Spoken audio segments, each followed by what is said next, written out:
Same time, even though things are difficult, but it is inspiring to see that movement leaders are coming together and we are discussing about how we can resist back. And I also want to acknowledge, as Inga Bahadur mentioned, recently there was the Chinese consulate, supported sponsor exhibition at the Queen's Public Library. Some of you may know, some of you may not know. So Tibetan community and a lot of groups were campaigning against the oppressive exhibition at our own community library. And it took us almost 2 weeks. And as we were planning to discuss about this here, like how our freedoms and human rights are being threatened, and we face this situation in our community. But we fought back. We had support from the community as well as like our allies here, member of Keep Taiwan Free. Inga Bahadur himself was there, joining the campaign and also sharing this information. And I know Zhou Fengsu was also organizing, and even though he was not able to come, but he sent his friends to make sure we have Chinese community members with us, and some of them are here. They directly complain to the library because it's not an issue about Chinese and Tibetan. It's an issue about freedom and how Chinese community feel, So I think this is a very, very strong statement. And as we won the campaign, it also tells the story that our grassroots activism, our movement are stronger than the Chinese propaganda, Chinese government, the dictatorship, the money they're spending in. But at the same time, as our speaker, Sikdong Lobsang Singh has said, they're getting smart. They're getting smarter. So how we can resist together? And I want to acknowledge there are people here who have been part of this movement. And of course, you have cautions, you have your concern. So now I've prepared a few questions, but because of the time, I'll keep it now. We will now have the questions from public, from the audience. We can take 3 questions, and please raise the question. And of course, we expect respect to our leader here. You can raise your concern, but at the same time, we have people who have really worked in the movement and very respected people here. And then we will have the 3 questions, and then the individual will respond. And if you can name yourself, who you are, if you can, and then you can raise who you want to raise this question. Thank you, everyone, again. So may I? Okay, we have 1 here. Anyone else? 2, 3. Okay, so we have 3 here and 4. Yeah, 4. So we can go with Naula. Good evening, all panelists. So the topic of this panel discussion is CCP's threat to democracy and human rights, and you all have mentioned the human rights violations and the tortures that CCP has done in your respective countries and peoples. Now the challenge is for all of us. So we realize that there is a threat. The threat is very big, very high challenges. And now, what is the solutions to overcome that threat? Right now, this Honorable Sijong says that one is to democratize China. That is only for the Chinese people have the right, and the rest of us, we don't have the right to influence in Chinese politics. So that is, maybe we can consider one. All of us has a threat, and this threat is very big, and we all need to overcome that threat and eliminate that threat.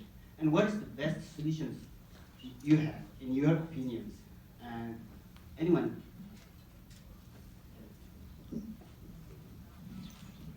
Okay, the second one. Yeah, we can take 3 questions and then we will respond.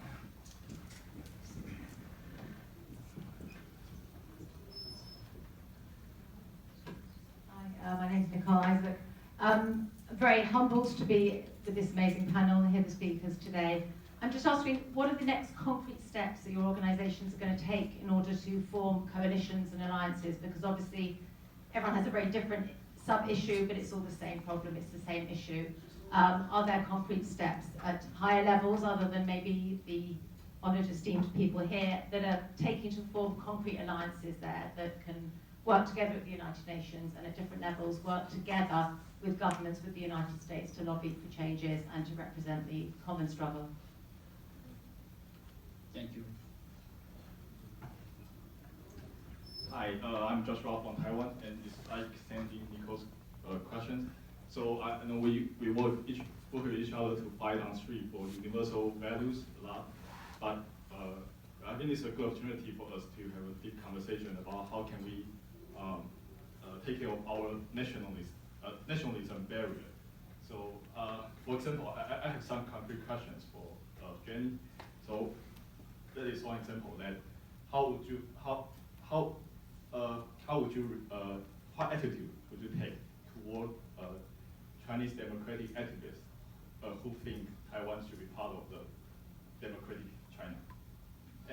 And another concrete question for Bongshuo and friends, like related to Dr. Li Wenliang, that Li Wenliang is support Hong Kong police, and how would you react to such conflict?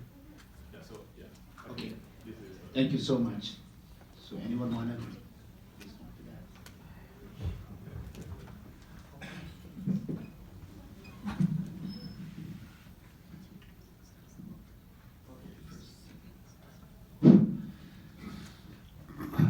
What is the solution? It's a good question, but I don't know what is the solution, to be honestly. Well, but we, other activists, we have trying to hold capacity and raise awareness and raise this issue, particularly I'm talking on the Uyghur issue, to the United Nations, European institution, European Parliament, national government, national institution, parliament and government, and with the coalition with the NGOs. That's what we can do at the moment. And now, and today I already told it is the CCP is a big threat, is one of the dangerous virus than others. So now it's still most of them democratic country and Europe, United States, or some other also more economic interest than human right and human value. And even sometimes most of them country had a coalition with the Chinese government. We have very clear evidence in the particular United Nations. Last July, 23 Western country, European country mostly, sent a joint letter to the high commissioners and the Chinese government to close the camps. But next week, Chinese government mobilized more than 50 countries, one double, 50 countries sent a joint letter support Chinese policy towards the Uyghurs. Yeah, it is the situation because now is, and most of them people, most of them and the countries just cooperate with the Chinese government. They establish coalition, and they are also partner for the violation, abuse of human rights abuse. So, however, well, so we have to push the government, particularly Western country, European country, and the only way to push Chinese government to stop this atrocity. And we have some clear action for the U.S. side. Last year, October, U.S. government put 28 Chinese institutions and the company to the blacklist. It is quite, in fact, now we push European country as well. Follow the U.S. this policy, make pressure Chinese, sanction at least. And today's business should not be, it's not correct time, business as usual. So many Western companies continue to have a business with Chinese government. So whole the world have a good example. Is the horrible experience from the Second World War. So many German company support Nazi regime at that time. Then after Second World War, whole world promised never again. What's happened again now? So only way the world should be realizes, and the country, of course, economic and business is the most important, but should not be ignored the current situation. If you ignore human right, democracy, rule of law, it is the basic value of the Western society. If you ignore it, just seeking the money, and this Western value is empty, being empty. So this is all the people who live in particularly Western country should be and make pressure to the government, and the government takes some concrete action. Then it is the only way and stop the Chinese atrocity at the moment, current situation. Other way is China is, after 20 years, really threat to all over the world. Thank you, Tom. About concrete action and what kind of steps we should take to make our future better. To be honest, there's really no easy solution. But one thing I realized that during my almost more than 2 decades of struggle, I realized that change doesn't happen overnight. It is a long-term commitment. Little by little, you fight, you resist, you will see some result. One particular meeting cannot resolve anything, cannot make any change, but if you persist, if you continue, and then there will be definitely a positive change. Regarding the China's democratization, which is a really big question. To be honest, personally, at this moment, I do not have any faith with China becoming democratic country in the near future, but ultimately, of course, maybe after several hundred years, yeah, it's possible. But at this moment, seriously, there's no sign. Everybody knows that, right? Including the Western societies, Western countries, they miscalculated. They thought if you treat the government of China as an equal member of any other nation states, then they will move toward democratization, which is not the case. They were moving in the opposite direction. So this is in that sense, Western countries, including the United States, made very big mistakes regarding in terms of the approach to the government of China. They realized probably if you have some dialogue, push human rights, democracy, then they might change, but which is not happening. And so in my opinion, well, our grassroots resistance is the only power.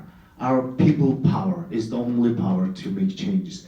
You probably do not see the immediate change, but if you persist, if you make a long-term commitment, you will see some change.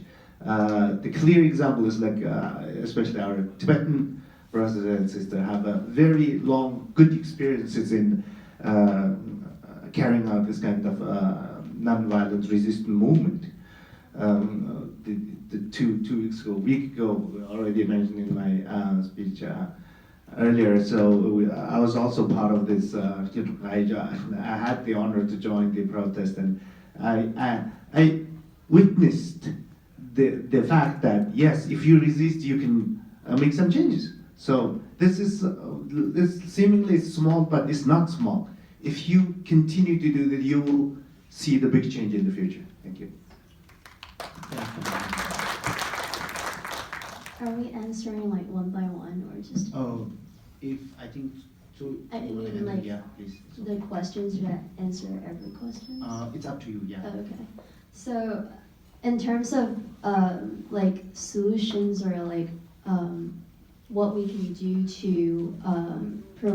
to give democracy to our land, I think we talked about like, is that only something that Chinese can do, or is that also our responsibilities? I think for us, we are witnessing everything happening out in and out of China. We know everything, like all the methods or strategies that are trying to eliminate democracy and freedom in these places, including Tibet, Hong Kong, and East Turkestan, and Taiwan. So I think we should be the person who are telling the world that China is a human rights violators, and we don't need this kind of regime in this world. And so sometimes I think it is not just the responsibility of the Chinese to democratize China, it's also our responsibility to tell people in China that this is happening. And sometimes there are difficulties because they can't get access to the information and the news, and all they are seeing is just propaganda from the Chinese government. But I know that from, at least I'm in college, and I know like Chinese friends and Chinese students who come from China, and they will be telling me that they're also reading the news, they know what is happening. And so I think there are a lot of ways for us to get the information go into China. And I am seeing a lot more patterns of Chinese people coming out from China and telling me that they know what is happening outside and they are standing with us. So I think revolution can also happen in China and not just in other places. We're all in this together, and we should be the person, the reporter, to tell the world and also the Chinese people that all these things are happening, and you should also bring changes to this country.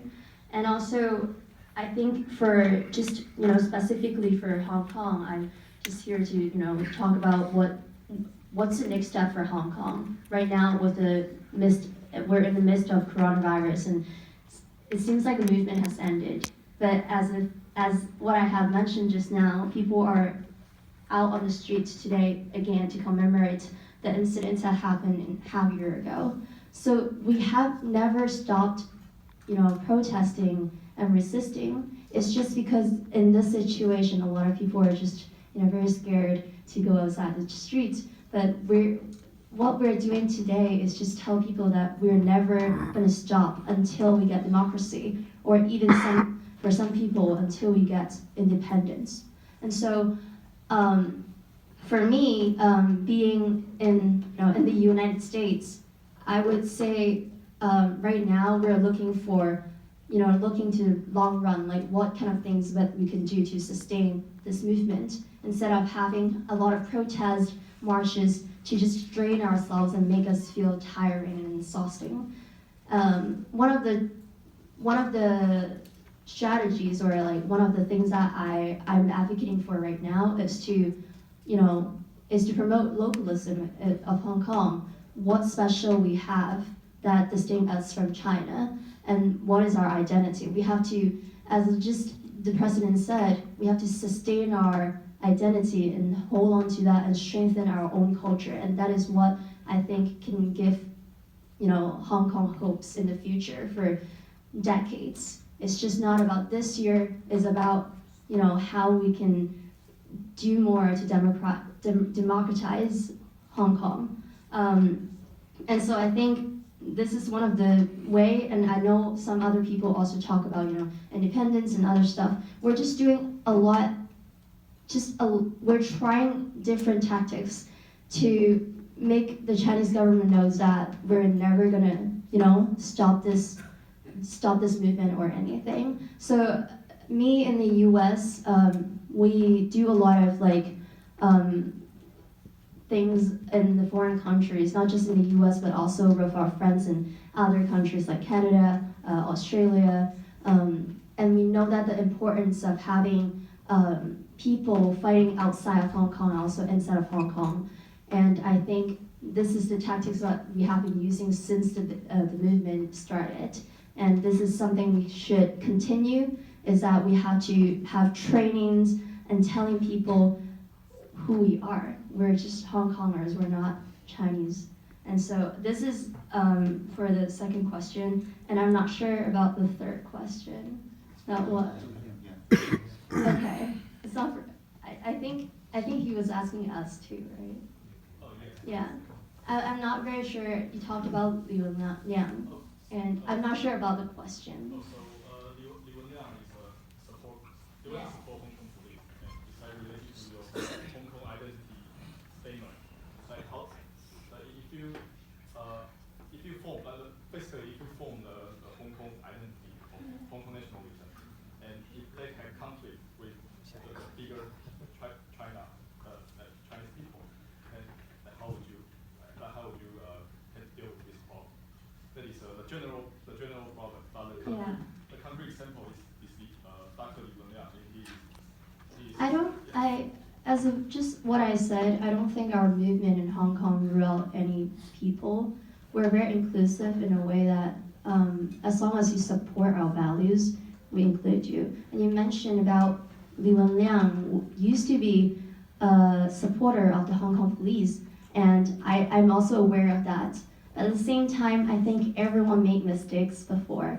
I used to be proud of myself as a Chinese during the 2008 Olympics game. I was like, oh my God, these like athletes are so great and stuff.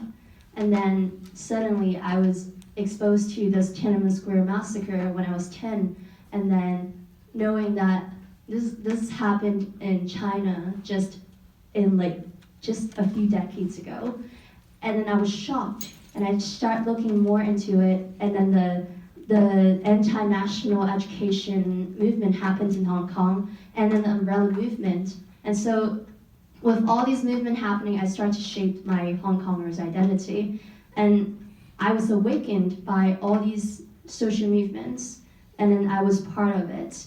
And so when I look back to who I was, and the first song I learned when I go to elementary school is the Chinese national song, the Chinese national anthem.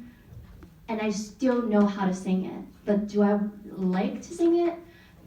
And so like right now, I'm a total different person that I talk about Hong Kongers identity and stuff. But I used to be the person that looked up to the TV and singing national anthems, right? So I think everyone could be, can make mistakes, and we're now looking. You see what Liu Liang talked about when he lost his life. Before he lost his life, he talked about how he struggled during the time he was fighting coronavirus because of the lack of freedom of speech. And so I think at that moment, he is already awakened.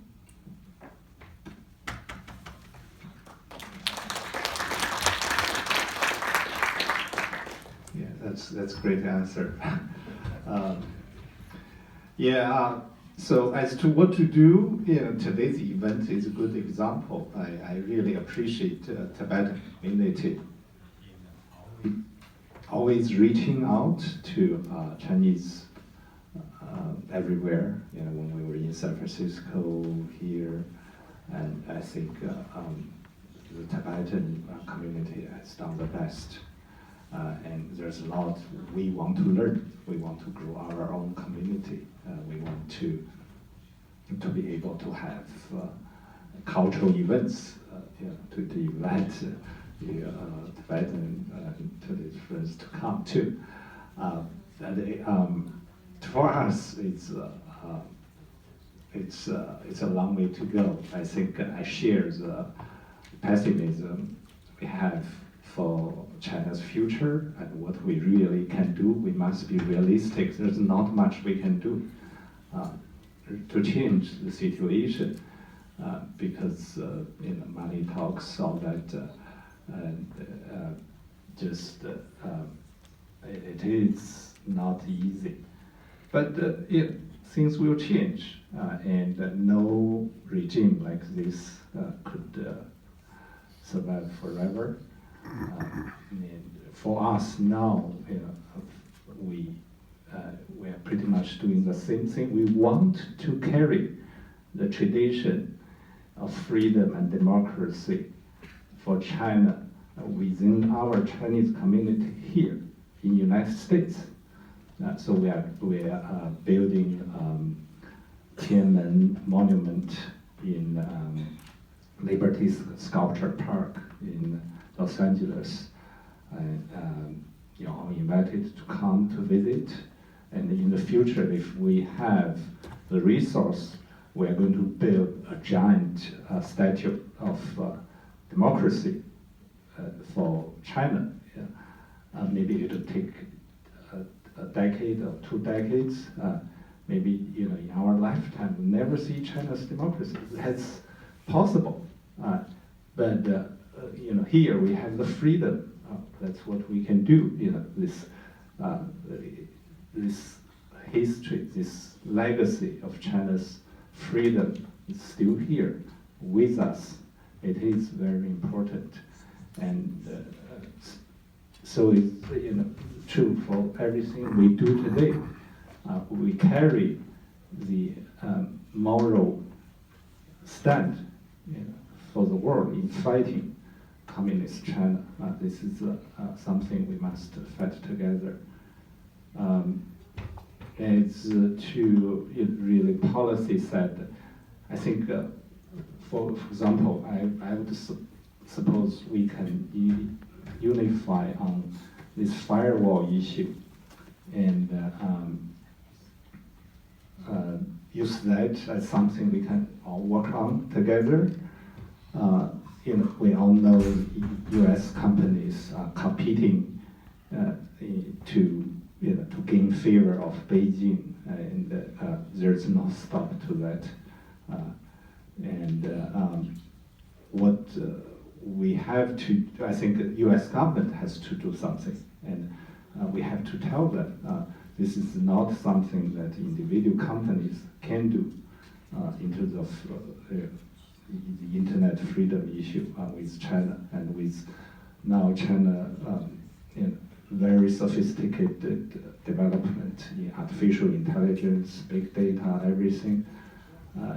It is a real threat to United States, to everyone, and someone has to be alert to this, and we are probably sounding the alarm now. But, maybe one day United States will wake up. That's what we can do. We can try.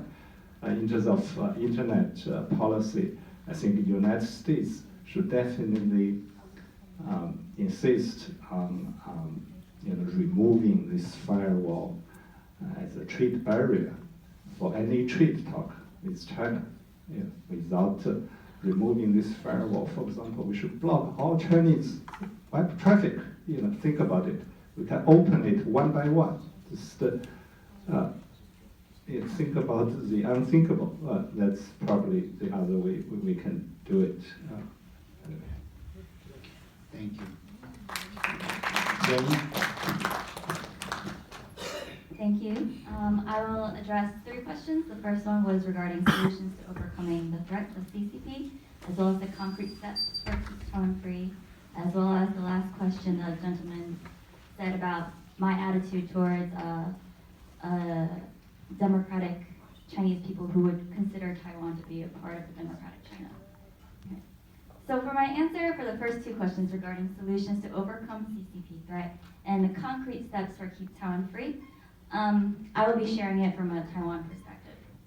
So I agree that it is unfortunate and very frustrating that despite Taiwan's triumphs and contributions, despite Taiwan's own territory, own government, own population, own military, own sovereignty, Taiwan remains as an international orphan in the international community because of Chinese Communist Party's threats. And I think about this a lot, and I've kind of developed an own strategy that I would like to implement across Keep Taiwan Free. And I call this strategy the Formosa Factor, which consists of 3 Ds. The 3 Ds are diplomacy, diversification, and diaspora. And these 3 Ds are a master plan of action to help propel Taiwan's visibility and soft power despite China's pressure. The first D is diplomacy. I think Taiwan can utilize human rights diplomacy and digital tech governance diplomacy. So in other words, where panda diplomacy has failed, this is an opportunity for Taiwan to shine. So for example, in the 2019 Freedom House Freedom in the World Index, Taiwan received a score of 93 out of 100, whereas China got a score of 11. So Taiwan's commitment to human rights has offered the country visibility in the global arena. For example, Reporters Without Borders and Amnesty International have opened bureaus in Taiwan. The International Federation for Human Rights and the Human Rights Foundation Oslo Freedom Forum, which is where I work, have also hosted events in Taiwan. So I think human rights diplomacy has helped propel Taiwan into the international spotlight and to be recognized in the global community. As for digital tech governance diplomacy, while CCP has weaponized technology to stifle freedoms, Taiwan has used this innovation to promote transparency and indeed, as we saw in January, defeat disinformation. I think this knowledge can be used to help elevate Taiwan's presence in the international community by sharing tips and know-hows. And the second D, diversification. I know many people today still get Thailand and Taiwan mixed up. So let's diversify Taiwan's audience and get more people to know about Taiwan so this mix-up no longer happens. This diversification can be done through encouraging people to travel to Taiwan, study abroad in Taiwan, or get them to come to events like these here in New York City. We can and should expand our audience. When we have more people get a chance to experience Taiwan, China, Hong Kong, Southern Mongolia, East Turkestan culture, we have more people and then we are on their radar. The third D is diaspora. Historically, overseas Taiwanese have played an important role in maintaining Taiwan's visibility abroad, and Keep Taiwan Free is an example of that. The diaspora does what we can do to help build up international support through social media, through demonstrations, through lobbying, through panels like these today. I'd like to think that all of us can serve as little ambassadors for our homeland, and my sake for Taiwan. As we all know, the Census 2020 is coming up. Our Chinese American community has launched a grassroots campaign to encourage individuals of Taiwanese descent to fill in the other Asian bubble and to write in Taiwanese. This is another effort to resist erasure, and I think this campaign is one that all of our communities can do. April. So I think this strategy that I named myself the Formosa factor of these 3 Ds can circumvent the challenges of Beijing's pressure, Beijing's threat, because these ideas, diplomacy, diversification, and diaspora, cannot be easily swayed. And ideally, hopefully this can be a strategic roadmap for all of us here today. Think about your communities and how you can alter these 3 Ds to fit you. What about your community can you use for diplomacy? How can we all expand our own audiences? And what can we do here overseas in the diaspora? So those are the answers for the first 2 questions. Regarding the last question, attitude towards potentially a democratic China, who think that Taiwan should be a part of democratic China, is that correct? Okay. So as Honorable Law Sang-Sangay shared earlier, there is no ideal democracy. We have to mold it. We have to define it. And that is something that we can do here even before China becomes democratic. It is up to us to let the overseas Chinese and the Chinese know about the values that we care about. So let's keep doing that, and the time is now, and let's get everyone to think like this. As for what I would share to my fellow Chinese friends that do support democracy but would like Taiwan to be a part of China, I would also like them to invite them to read and learn about the fundamental human rights of life, liberty, dignity, equal treatment, equal opportunity, and here's the big one, self-determination. That's something to keep in mind. Thank you so much.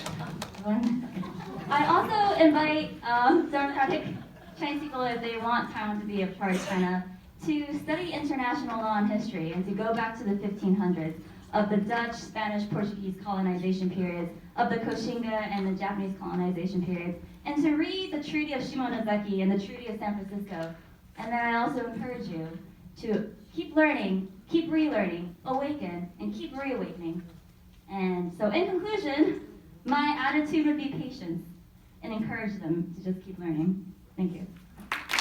Thank you so much. I'm excited to close this panel discussion with such inspiring ideas and quotes. Unfortunately, because of time, we need to conclude our panel discussion here. I saw like some people raising hand. I hope like we will have personal time with the speaker while going out. I want to thank all the panelists for taking out their time. And again, like, there were some questions about like what we can do, what we are doing. There are a lot of like already mobilization happening. Almost because of our joint effort, 25 Confucius Institute has been shut down in the last two years. Right? Last year, because of our joint effort, we stopped Google to, start Project Dragonfly in China, which is a sensor search engine. So together we had make effort and make our voice heard. And only like 2 days ago, I think 3 days ago, at Apple General Body meeting, shareholder meeting, there's a joint campaign going on because Apple has censored or took out over 1,000 of VPN from China App Store, and together with other groups, which World Uyghur Congress is part of it, and other groups, we had raised our concern at the Apple shareholder. And even though we haven't won the campaign yet, but we had over 40% of like Apple shareholder, share our concern and told Apple that they should take care of the free speech in China and in Turkestan and in Tibet. So I think people are hearing it, but we need to make them hear, right? We need to stand united, and we're already moving towards that. And this is such an opportunity to have further, strengthen our alliance-ship, strengthen our our group, our network. So I'm really excited to work with you guys moving forward as well. And I want to take all the organizers, especially Regional Tibetan Youth Congress, for hosting this amazing event. Thank you everyone again. Over back to our MC, Desna. Thank you. Thank you all the panelists for your time to speak to us and your insight, knowledge, and experience, the struggle with the CCP operation. And your knowledge and experience has broadened us, make us more awareness about it, and it will help us to stand strong and fight against our common goal to achieve the free nation, democracy, and human rights. And now, thank you so much. And now I would like to invite Mr. Alhamullah, General Secretary of Chuchikandu, to give a closing remarks and